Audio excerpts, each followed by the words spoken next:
Hey, my name is Sean. This is gonna be a quick deck description for the deck Birgi God of Storm.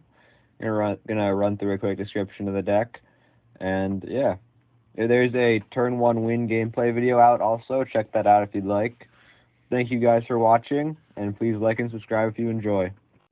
Okay, let's get into this deck description. So we got Birgi here. The main point is her second effect is not good. Giving Boast doesn't really matter that much, but the ability to add one red mana for whenever you cast a spell is really good. And the backside isn't that good again. It's just an artifact that gives you a little bit of card advantage. You're probably never going to use it. And this deck's most comparable to Dargo and Jessica, which is another kind of like Storm build.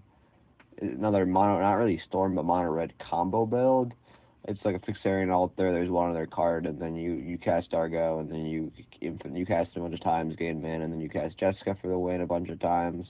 So that's another deck. But this deck is Dargo and Jessica is definitely more reliant on finding certain cards, whereas Birgi is less reliant on that, and there's a lot of redundancy in the deck. A lot of the 0 mana spells, a lot of 1 mana draws, a lot of redundant spells. And then we have our first way to cast infinite spells.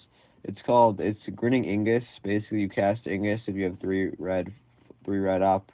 You get a red, and then you return Ingus to your hand, gaining 3 red. And then you cast it using this 3 red, gaining a red off here, and then you return to your hand using that. You cast it infinite times, and it's not very good outside of this combo, not really much use, but if you have this, and Grape Shot, you just win the game because you cast this infinite times, and then you Grape Shot for your opponents.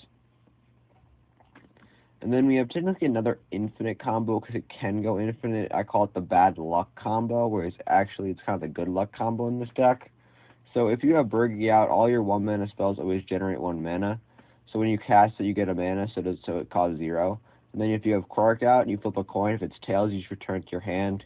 That increases your storm count 1. You cast this 1 mana spell again. Quark flips, you lose the flip. You still do get the 1 mana from Birgi. And so if you lose the flip infinite times, then you actually gain infinite casts. So it kind of works that way. And in the end, so basically, the Quark plus these spells, you end up getting the doubling effect, but you just continue to return to your hand, increasing your storm count, which is a pretty powerful effect. And then we have our finishers. We are a storm deck, so it's going to be Aether Flux Reservoir and Grape Shot. Obviously, we can cast over 50 spells, so Aether Flux Reservoir is a win. And Grape Shot, there's a lot of ways to recur Grape Shot from our graveyard, whether it be Underworld Breach. So basically, if we get to one of these spells and we're able to cast enough other spells, we should be able to win.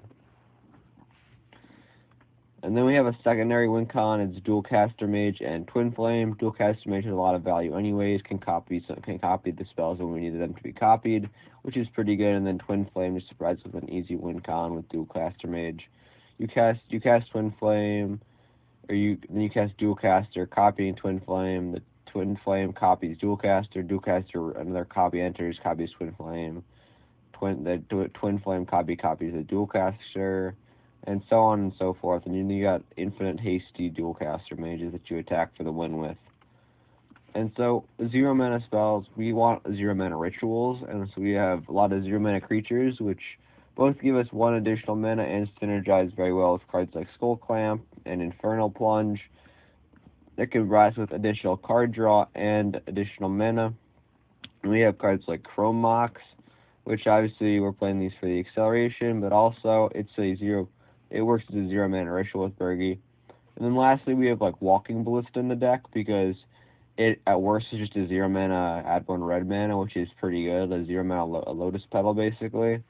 And then at best, we can cast it at the late game. Maybe we can't finish our opponent with Grape Shot. They'll be at like 5 life. We can just cast this for 10 and kill them with Walking Ballista. So it provides with like kind of another additional like few extra damage we can force fit through if needed. Then we have our 1 mana draw spells, because these basically are free spells in our deck, and as I said, they work really well with cards like Krark. And so we have Overmaster and Crash Through, kind of just the basic ones. There's a bunch of effects similar to this. They have like effect for a creature, or this one, an instant or sorcery can't be countered, and they just draw you a card. And then you have the discard ones, where this is probably the best of them. And you want to make sure you don't do this with Clark. In the turn 1 win, I did make some mistakes and then go back and fix them because I was just discarding cards and getting my spells re-put into my hand by Clark. But these are still pretty good effects. They draw you more cards than these ones do. But yeah. And then we have our wheels. Probably Winds of Change and Wheel of Fortune are the best.